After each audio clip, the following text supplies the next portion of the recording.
Welcome to the Explainer. Have you ever looked at a product on a store shelf and just wondered what it actually costs to make? And I'm not just talking about the price tag at the register or even the raw materials and the labor. I mean the invisible costs and, yeah, sometimes the hidden benefits that literally ripple out into our world every single time something is produced. So today, we're going to decode the hidden reality of environmental economics. It's a totally fascinating look at how the things we buy shape our world in ways we rarely ever see. Okay, let's dive into this. On one side, we've got the economy, right? The massive engine of production, jobs, and growth. But on the exact opposite side, we have our environment. And there's this really delicate, often super strained relationship between economic production and the natural world.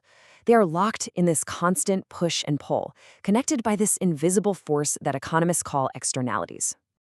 So here is our quick roadmap for this explainer. 1. Economy versus environment. 2. Negative externalities and costs. 3. Positive externalities and benefits. And 4. Fixing market failures. Let's get right into it. Part 1. Economy versus environment. Uncovering the hidden side effects. Now, the absolute key to understanding these hidden side effects is this concept right here, the production externality. By definition, a production externality is simply a side effect from an industrial operation. In pure economic terms, it's the difference between the actual private cost of producing a good and the real cost that society at large has to bear.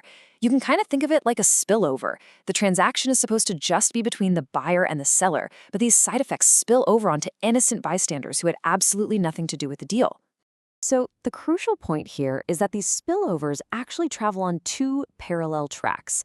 First, we've got negative externalities. These are the spillover costs that actively harm a third party. And because the producer doesn't have to pay for that harm out of their own pocket, the free market actually tends to overproduce these harmful things. But on the flip side, we have positive externalities. These are spillover benefits that help a third party. Since the producer isn't getting paid for providing those extra benefits, the market tends to underproduce them. Basically, we're talking about bad surprises and good surprises. Part 2. Negative externalities and costs. The unwitting victims. Now, abstract economic theories are one thing, but visual evidence brings this right into reality. Imagine a massive ship running aground, leaking oil straight into the ocean, or industrial power plants pumping thick emissions into the sky. The companies responsible for this are producing goods that we buy every single day. But the people who live near that ocean or have to breathe that air, they are the ones actually paying the true societal cost. They're literally the unwitting victims of these industrial actions. And it's not just limited to big oil spills and factory smoke. Harmful spillovers happen all around us. Think about the noise pollution from a busy airport that keeps the neighbors awake all night, or chemical pollution from agricultural fertilizers running straight off into our rivers. It's the collapsing fish stocks from overfishing. Heck, even the methane emissions from massive cattle farms. Yep, cow burps. Those are negative externalities that degrade our shared environment. Okay, let's decode this for a second. That black line labeled MC is the marginal cost. That's just the private cost to the producer. But notice that red line right above it? That is the marginal social cost, or MSC. It's higher because it actually includes that spillover pollution cost. The gap between those two lines is the external cost that society is paying. And because the market naturally settles where the private cost meets demand, we end up overproducing this harmful good. See that resulting blue triangle? Economists call that dead weight loss. It visually represents the exact amount of efficiency and well-being that society loses simply because of this overproducing. Part 3. Positive externalities and benefits. The good surprises. To really wrap our heads around positive externalities, we first need to meet the free rider. A free rider is simply a third party who gains from a spillover effect of production without ever being charged for it. You basically get to enjoy a benefit that someone else paid to create. So, in economics, it turns out there sometimes really is a free lunch. Let's ground this theory with a couple of real-world examples: employee training and research and development. When a company spends money to train its staff, that business obviously benefits, right? But the knowledge and skills those employees gain, they don't just stay locked in the office. That education ripples outward. It helps their families, their communities, and hey, if they change jobs, it even helps competitor firms.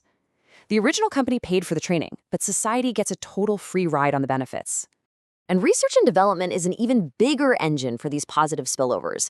When a firm invests heavily in R&D to solve a problem, the ripple effects are just massive. They develop new products, entirely new materials, and discover way more efficient production techniques. Ultimately, all of this leads to huge consumer benefits and pushes the entire economy forward, creating a widespread competitive advantage. Other companies eventually adapt these breakthroughs, which means the original inventor almost never captures 100% of the value they created for the world. Now, this situation totally mirrors our earlier problem.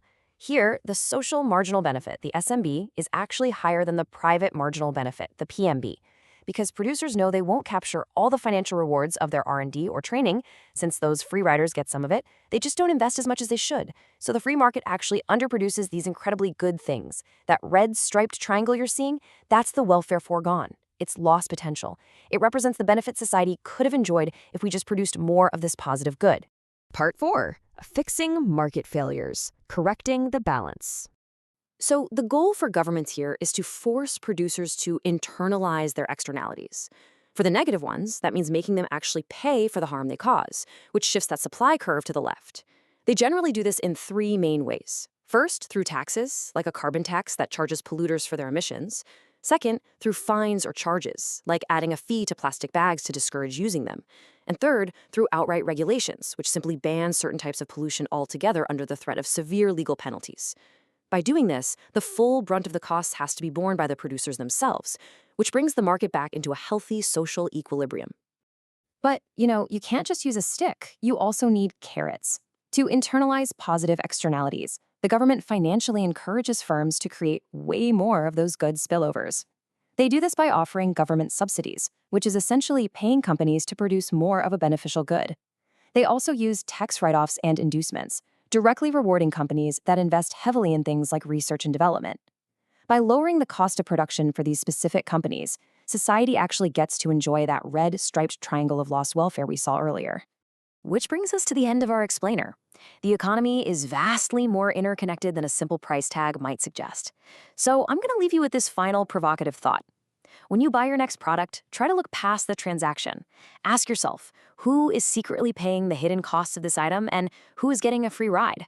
Because once you start looking at the world through the lens of externalities, the hidden reality of our economy is literally impossible to unsee.